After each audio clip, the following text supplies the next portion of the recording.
Hey everybody, John Malanka here, United Patients Group, and just finished a podcast with our first guest over in Israel. So Elana Goldberg, she is the CEO of Cannabis, and Cannabis is a website that has up-to-date information. She's very similar to United Patients Group when they pride themselves on education information. Their four goals are: first, they research; second, they write about it; third, they edit it; as well as the final touches is fact-checking. But it was a very informative podcast. I hope you enjoy it. If you have any questions or comments, leave them in the comment section below, or even subscribe to our channel up here, and let us know how we're doing. We'll see you soon. Thanks again. Bye-bye. Hey everybody, John Malanka with United Patients Group. Be informed and be well. This segment is brought to you by Aspen Green. Aspen Green is just a handful of USDA certified organic hemp and CBD brands, and all of its hemp is grown from the perfect topography and climate found in Colorado. Check out why purity matters at aspengreen.com and follow them on social channels at Aspen Green CBD. Use promo code UPGCBD for 20% off. Hey everybody, John Malanka here with United Patient Group. Be informed and be well. Today's special guest is coming all the way from Israel, an Australian in Israel. How are you doing over there? It's Elana Goldberg. I'm great. Thanks for having me on the show, John. Thanks for having on. And so Elana is a CEO of the website called the Cannabis. She has 15 years of experience in digital publishing and online content spanning journalism, nonprofit, as well as the private sector. She excels at building and educating online audiences, crafting clear messages, and developing industry experts into successful writers, which is, there's a much need for that too. So your website, and I'll let you go talk about your website, but Cannabis is a great website. And I like bringing like-minded people on in this industry to share with you, our viewers. But they pride themselves on, first they research, which is, there's a lot of information out there, but there's a lot of misinformation out there. They research it, they write it, and then they edit it. And then they do the final touches, was doing fact checking, which we've all heard in the government, in our governments, on probably on both sides of the pond nowadays. Fact checking is a big key word. So check out the site. I think you'll enjoy it, and I'll have Elana talk about where to find it and where to get a hold of her too. But welcome, thanks for being on. Yeah, like I said, great to be here. Great to be here as well. So you're over in Israel. Your website is generally, it's global, and you do a lot of global work, but your main audience is over here in the States. Is that true? Yeah, that's right. So we launched in October last year, so we're still pretty new on the scene, but we're starting to kind of pick up. The majority of our audience is from North America, with the big chunk being in the United States. We also have a German site and a Portuguese site. So we have about 15% of our audience coming from Germany and another 15% from Brazil. And then the rest is kind of scattered around the English and German-speaking countries. Gotcha. So like, you know, myself, Corinne and I started United Patients Group. We had a personal story that brought us into this industry, and you're a journalist. And so did you research, was cannabis coming up in a lot of your stories? And you said, God, there's a niche, and I want to start this because when you're in Israel, because Israel, and I share this with everybody in all of my shows, Israel is leading the way when it comes to cannabis research. So I applaud you on what you're doing over there, because I think the United States is 6th, 7th, 8th, or 9th, or 10th on that list, which is surprising, you know. And so so can you share maybe personal story how you became the CEO of your company now? Yeah, definitely. So, I mean, first of all, I probably can't take responsibility for all of the cannabis research going on over here, given that it started, you know, about 2 decades before I was born. But it is a really, it's a great place to be in the cannabis industry, you know, being right next to some of the premier researchers in the field. I kind of came into this industry from a whole lot of interests coming together. I had an interest in cannabis personally from my teenage years, or my late teen years, I suppose. And I think, like a lot of people who use cannabis recreationally, I didn't really realize at the time the therapeutic use that it had for me in terms of treating anxiety, helping with sleep, things like this. And it was something that was kind of less important to me as you know, my later 20s and 30s. And as you mentioned, I was working in journalism and kind of segued into online digital content creation, I would say, and marketing.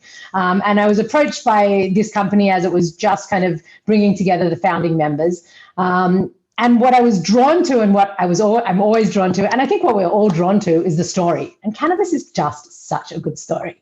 And what really struck me at the time, I remember speaking in like the second interview or something I had with the founders. I remember someone saying, you know, wow, and this is coming from someone that doesn't know anything about medical cannabis. And I thought I didn't know anything about medical cannabis, because I thought to myself, you know, how amazing that there's this substance that we all have this kind of story that we grew up with, and these memories of high school or college use, you know, whatever it is, if that was part of our narrative. And I was thinking, and yet it's this thing that's so stigmatized, and yet it has all these therapeutic applications that are only just kind of starting to come back into the mainstream.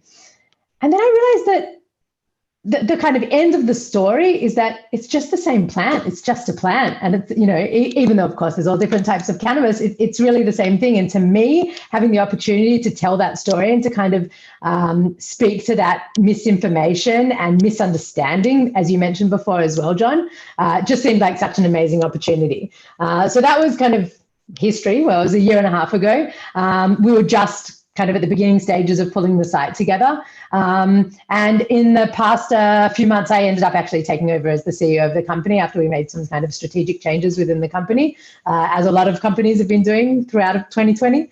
And yeah, that's how I ended up here. And really, I feel so grateful to be able to bring together my passion for educating people and for telling clear stories together with, you know, this important topic of cannabis, and specifically medical cannabis.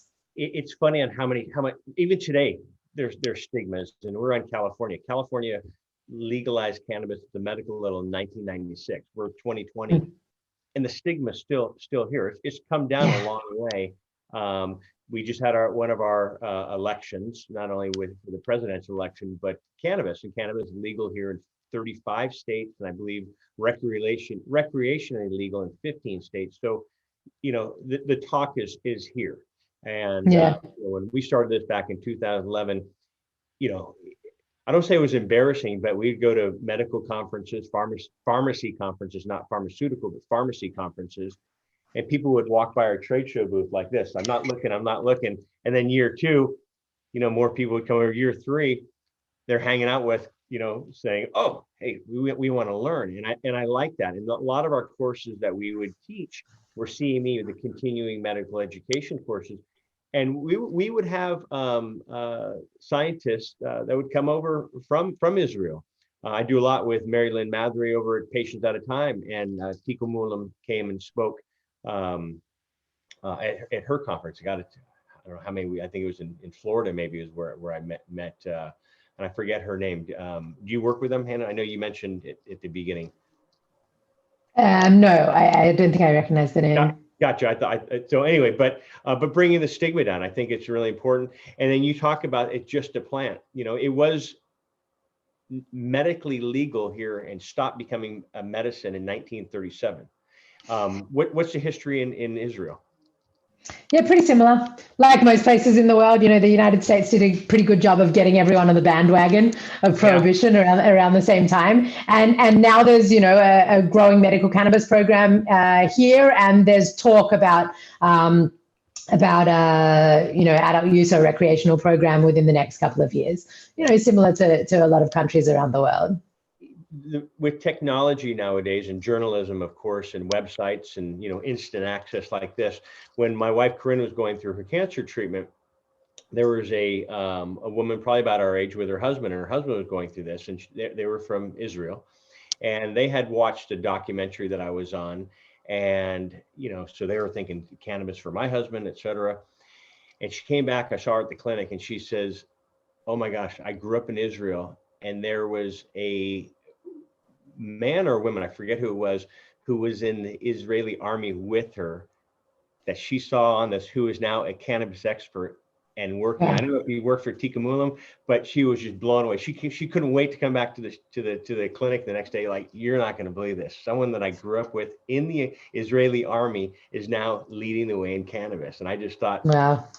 Again, small world. I mean, this is such a small world. The cannabis industry is a small world. So what else are you doing? I mean, your website has some great stories, and you cover a lot of different stories. And it's nice to see like-minded individuals in this industry putting out some good material. And so I applaud you for being such a new organization. Again, you just brought your expertise to it and filled the niche, just like Corinne and I did, when we started this company. What are you seeing that's happening not only here in the U.S. or in Israel, and I know you do a lot in Portugal, you said, as well as Spain, and those are two countries that are also moving up the ladder in legalization and helping patients. Because we get patients all over the world that call, help. What do we do? And if we did not live in California, the topic of cannabis would not have come up, and we would never have given that to my father-in-law. Wow. So it's tough when you run into families that they say help, and there really isn't much help. And I don't inform them to break the law, but if it was to keep my wife alive, you better believe I would do that. What do you see being on that side of the world? Yeah, it's really interesting. It's funny when people ask me about what's going on in Israel and what's going on in Australia, I end up having to say I actually know a lot more about what's going on in the United States, because that is, the focus. Basically, as I mentioned before, we want to educate patients, potential patients, and anyone who's interested in finding out, what science has to say about cannabis. And basically what we're looking to do is translate the body of evidence, which is not anywhere near as big as it should be. But, there is a lot that we do know about cannabis, even if it's just preclinical evidence, for example. And our role is to translate that to whoever needs it. Now, the primary audience, of course, is consumers, but we also educate healthcare providers.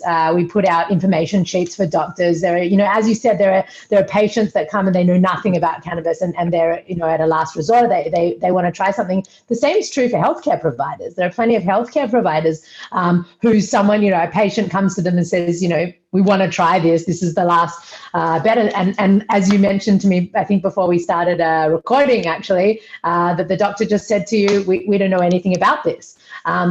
So we kind of look to bridge that gap and look at, okay, if I've got 5 minutes of someone's time, what's the most important things for them to understand about cannabis? So number one is cannabis is not one thing. This is super important for people to understand, because I think so many people have this stigma, probably from, high school when they smoked one joint and they had a bad experience, and then they decided cannabis, makes me trip out and I'm never going to touch it again, which is, fine. But it could be that in 30 years' time, they might actually need it or have someone that needed it. And they've got this stigma because they believe, I tried cannabis, it did one thing, and so therefore, I'm not going to try it again, or it's not worth that sort of suffering.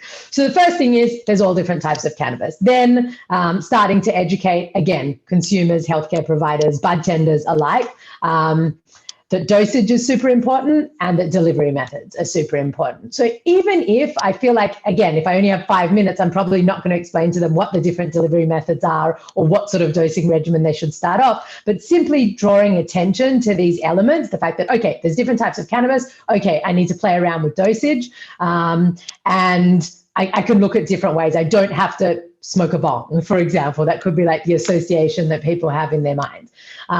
So we would kind of do that across the board. And of course, the way I deliver that information to a physician is going to be very different to the way I deliver that information to a patient or a caregiver that's coming to the site.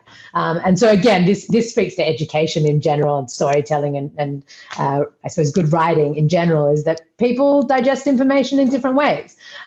So some people are going to do better with a video. Some people are going to do better with an article. I'm a reader. I would always prefer to read the written version, but I know there's plenty of people who like, give me a podcast or give me a video.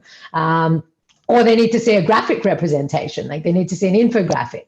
So we kind of like spread these topics out over all of the different formats and for all of the different audiences. So a lot of what we're doing is we're like, okay, we've got everything we know about dosage. Let's work out. Let's check that we've got the infographic. Let's, bring in the expert. Like we just interviewed Dr. Dustin Sulak, who I'm sure you know, on our podcast, The Cannabis Enigma, recently, to kind of break down his clinical practice. We're putting a video together, whatever. We kind of like fill in the puzzle that way. Yeah. And so that's, how we're trying to help solve our part of, the Cannabis Enigma, which is, of course, where we made the name The Canigma from.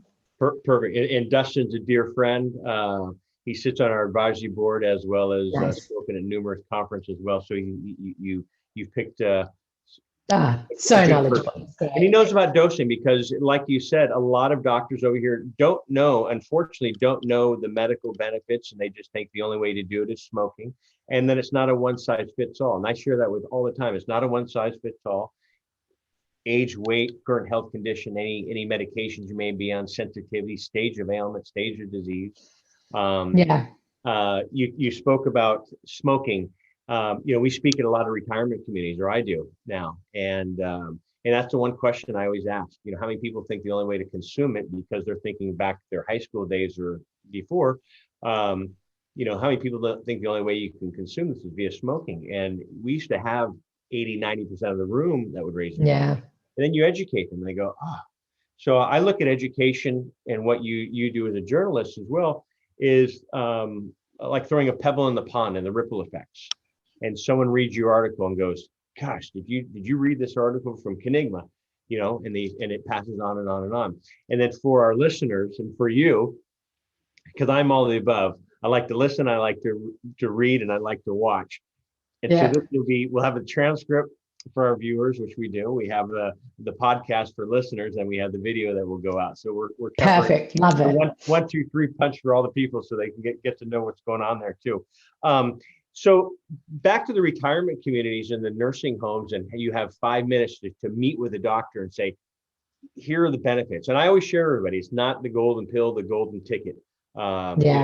What works for my father-in-law, but it didn't work for my wife. Pancreatic cancer was a different stage. And so people always ask me, how do you continue on with this?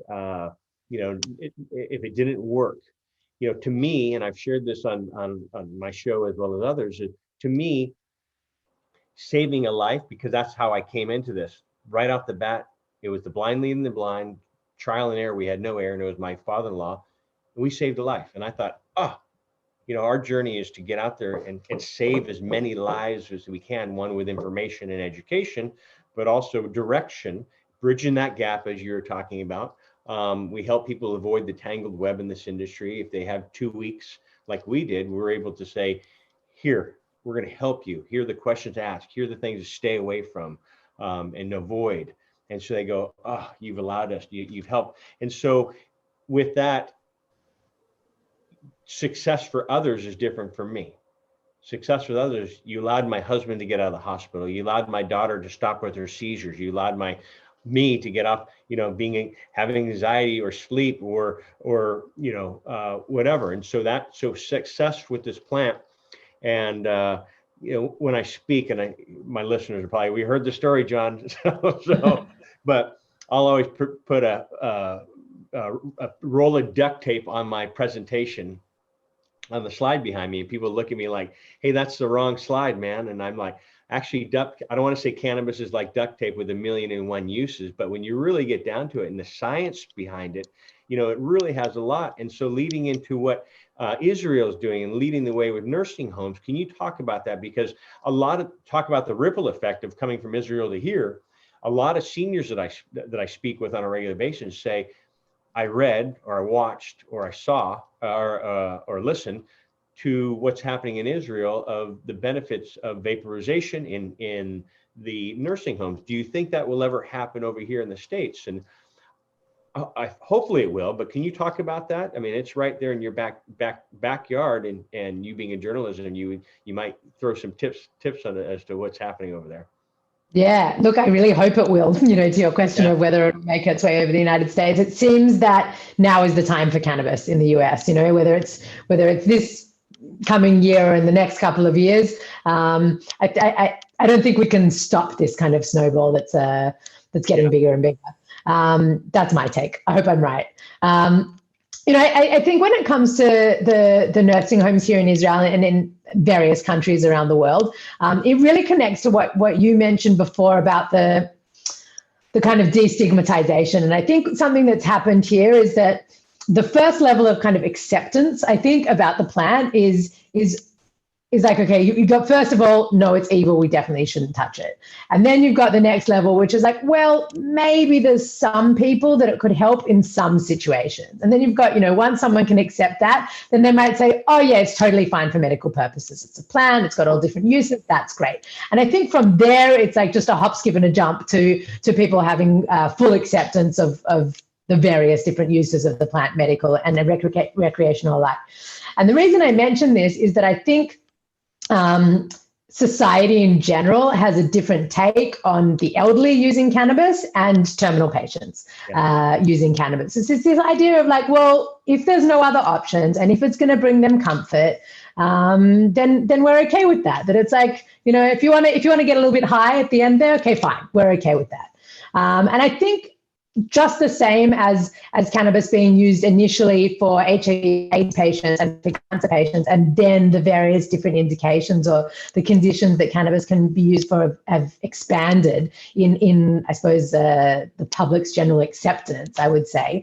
I think, general easing of the ailments that elderly patients suffer from has kind of fitted into that category. And I think that's what's behind it, and it makes sense. I think it's a good gateway, I suppose, into more mainstream medical uses of cannabis. It's starting to happen with our mainstream conventional hospitals that are dealing with cancer, and we have a lot of doctors that they'll call us up and they said, for the institution that we work for, we really can't recommend or promote cannabis, but I made a promise to my patient and the family that I do some research, and I applaud those doctors that do that, because a lot of the hospitals over here get federal funding, and they don't want to jeopardize, of course, the grants that are coming in because of the scheduling here. You mentioned conditions. Over here in the United States, each state has different conditions. So California, you can have hiccups, and here's your cannabis recommendation card. Where other states, it's pain or cancer or epilepsy. And some states will have epilepsy legal, but pain and cancer not. And so do you run into that over in Israel too? And are you seeing that in other countries that you're working with right now? Oh, absolutely. Everywhere is completely different. I mean, I don't think anywhere is as extreme as the United States, that it's on really like such a state by state basis. But really, every country is different. And it's something that, I've noticed as we attend medical cannabis conferences around the world, when going to conferences was still a thing. I hope it will be again at some point in the future. And we've often kind of lamented, why can't we just learn from each other? Why can't we all look at, the Canadian system, decide that after a certain amount of years, they've gotten to a decent place, and we can kind of mimic this system. And instead, I guess what happens is that different systems open as a result of kind of local circumstances. Like, for example, it's often parents that are pushing for treatment for their children, often with, rare and severe types of epilepsy. And so they'll start off with that indication being approved, with epilepsy or seizure treatments being approved, and then it'll kind of roll from there. This is happening all over the place, and I hope down the line we'll be able to kind of centralize these recommendations and like the list of approved conditions, as you mentioned. And I think the countries that give it over to the discretion of the doctor are heading in the right direction. Because, when it comes down to it, cannabis isn't really treating conditions, it's treating symptoms. And you mentioned this before, that often with cancer patients, what cannabis is particularly useful for is malnutrition, is wasting syndrome. And obviously with epilepsy, it's not epilepsy that cannabis is treating, it's the seizures. And for people dealing with chronic pain, it can be helpful for pain, but actually it's far more helpful for sleep and for inflammation. And then that has such a positive flow-on effect on quality of life that the patient is then able to get better, to be able to become more healthy. It's not actually curing the disease or treating the disease, it's treating the symptoms. So I think if doctors are able to prescribe in order to treat symptoms rather than particular conditions, that's a step in the right direction as well. Hopefully it's getting there, because it's still up in the air, and there's so much information out there. You mentioned Dustin. I always share with Dustin. It's funny. I'll show you how I met Dustin, not to take anything away from you.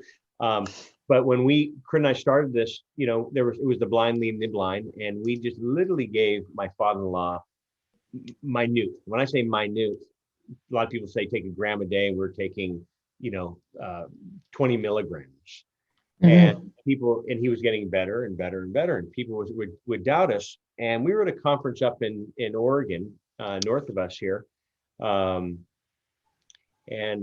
we had our exhibition booth, and we went down just to take a break off our feet, have a cup of water, and just sit down. And there was a speaker that was playing into the the luncheon area, and everybody was up in the conference room, and we hear this voice, and it was Dustin speaking about the benefits of microdosing, why less is more. And we look at each other, this is what we've done. And everyone doubted us. You guys are lying. You're not telling the truth. Why would we make up a story? We don't sell a product. Why would we make up a story? So we ran up there and looked in there, and we saw this man, Dustin speaking. We said, oh, I'll be darned.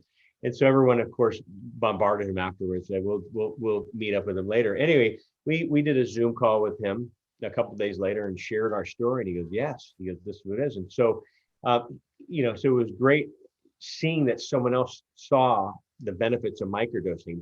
More is not always better. One, it will save you money. I mean, why not try if something at 10, 20 milligrams works?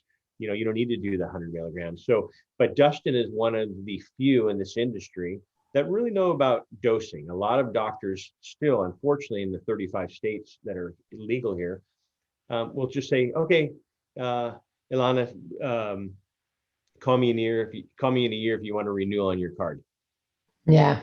And that's the guidance. And so it's frustrating, because a lot of the patients will come to us and say, what do I do now? My doctor said. And I said, it's frustrating that, I think it's great that the doctor will write your recommendation, but he or she's not going to write your recommendation for a pharmaceutical and say, go on your way. He's going to say, this is what the side effects are, this is what, and then you have pharmacists too. So our pharmacists, and because pharmacists are starting to get involved here in the States, what's the procedure that's happening over there for a patient? And as I mentioned when we were off camera, I have a lot of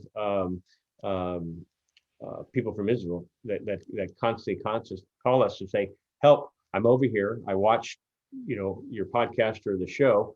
Can you direct me? And so I'm going to direct them to you to do that with. But what is the process of a patient that unfortunately is diagnosed with cancer to get to the level of meeting a medical professional and cannabis over there?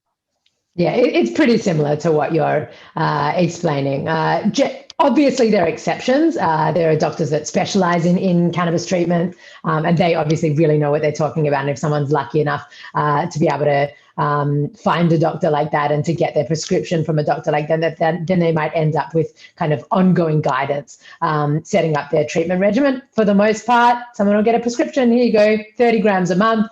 Go to the pharmacist, pick it up. That's it. You can pick indica or sativa, which, as we know, means absolutely nothing. At the pharmacy, so they can go in there and get their pharmaceutical medication and cannabis in the same pharmacy? Mm-hmm. Yeah. Assuming there's stocks, there's often supply issues here. So there's often people having to go from pharmacy to pharmacy to try and find it. That's the system at this point.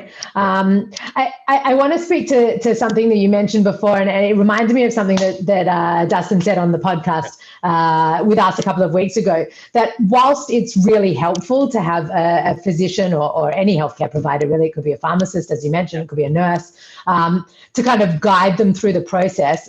There was something that Dr. Sulak said in the interview that really stood out to me, that, this is what I do, this is how I help my patients through, but really patients don't need someone with my level of expertise, he said. This is something that with the right education, you can walk yourself through. If you educate yourself properly, if you understand the kind of these concepts we're talking about, like start low, go slow. And as he pointed out, the next line is actually, and don't be afraid to go all the way. I really like that.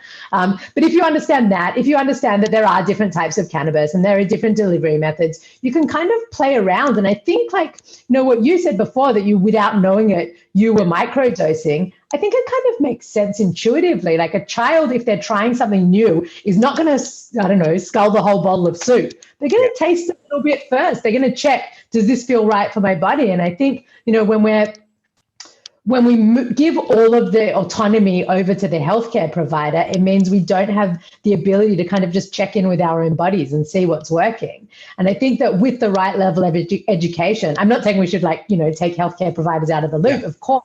But I mean, the amount of pressure that it puts on the system, that a doctor has to, suggest one particular product. You go out and try the product. It doesn't work. You're going to go try something else. If we can just educate people enough that they can embark on this journey themselves, I think it can work, better for the patient and also better for doctors who are ultimately, trying to fit in as many patients, help as many people as they can, often in very short periods of time.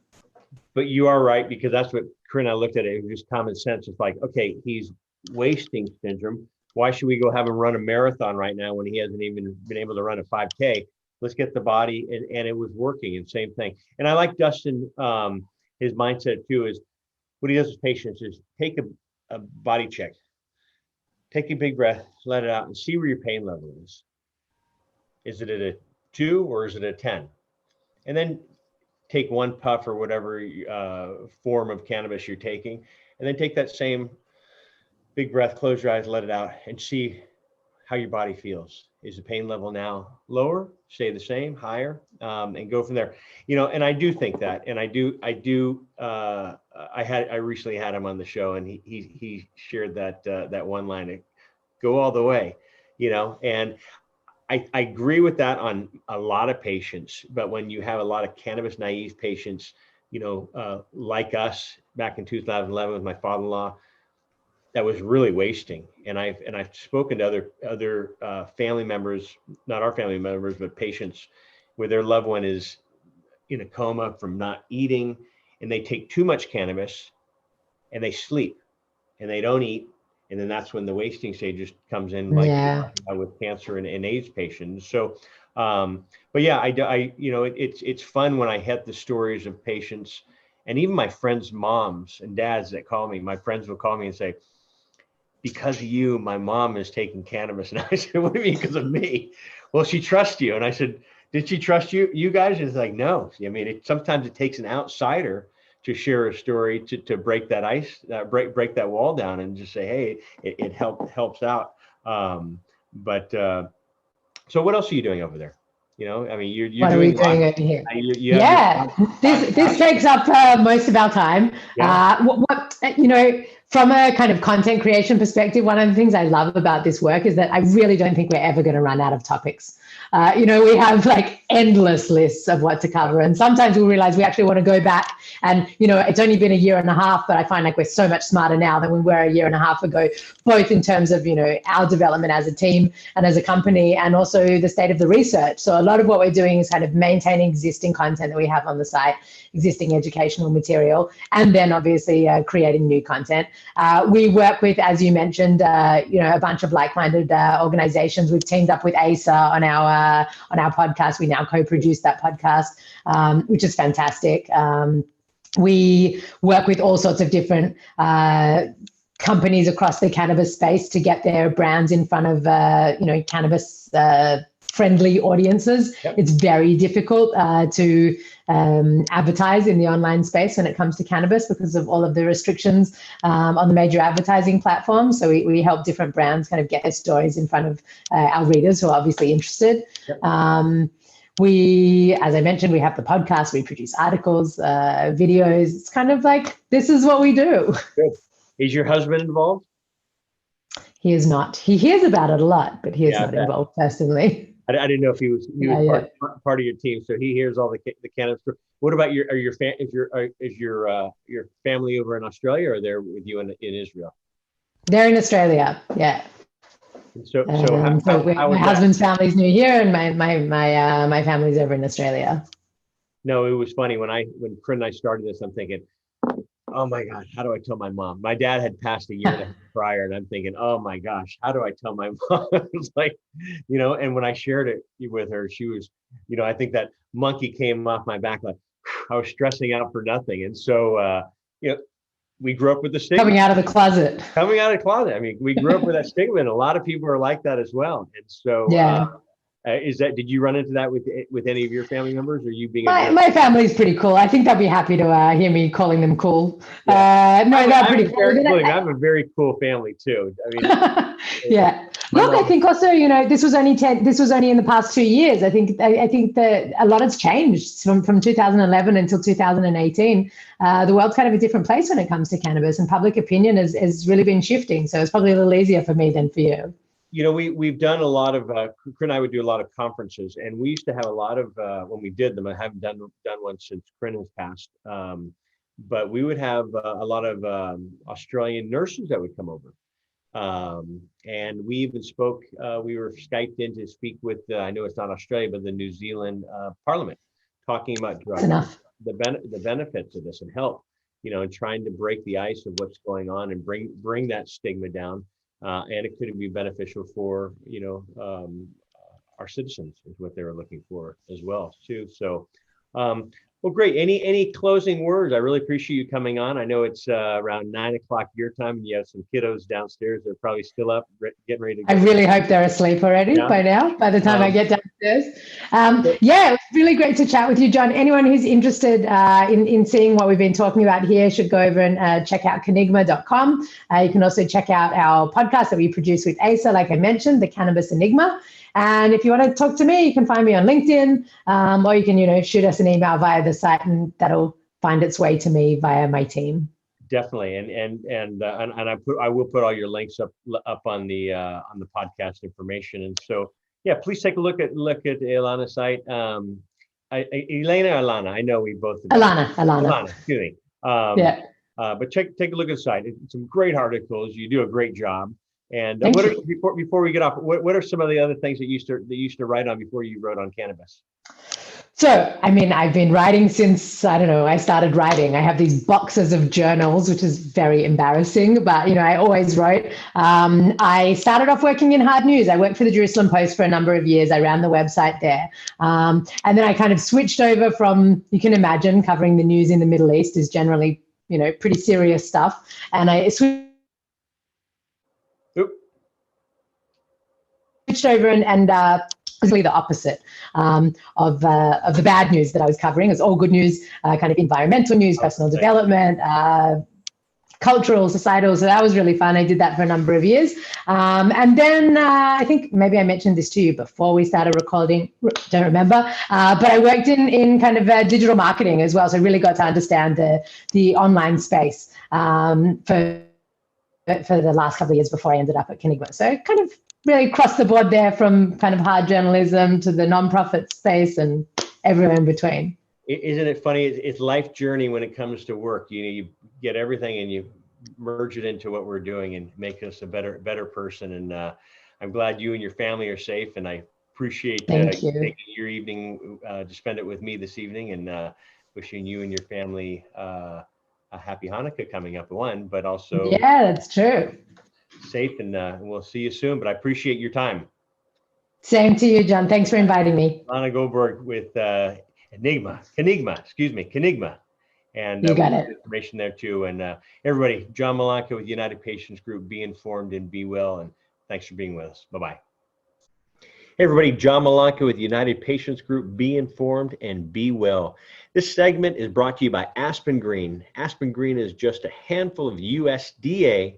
That's right, USDA certified organic hemp and CBD brands, and all of its hemp is grown from the perfect topography and climate found in Colorado. It is a family-owned business and is deeply committed to the science of providing only the purest hemp and CBD products for the best results and most beneficial experience.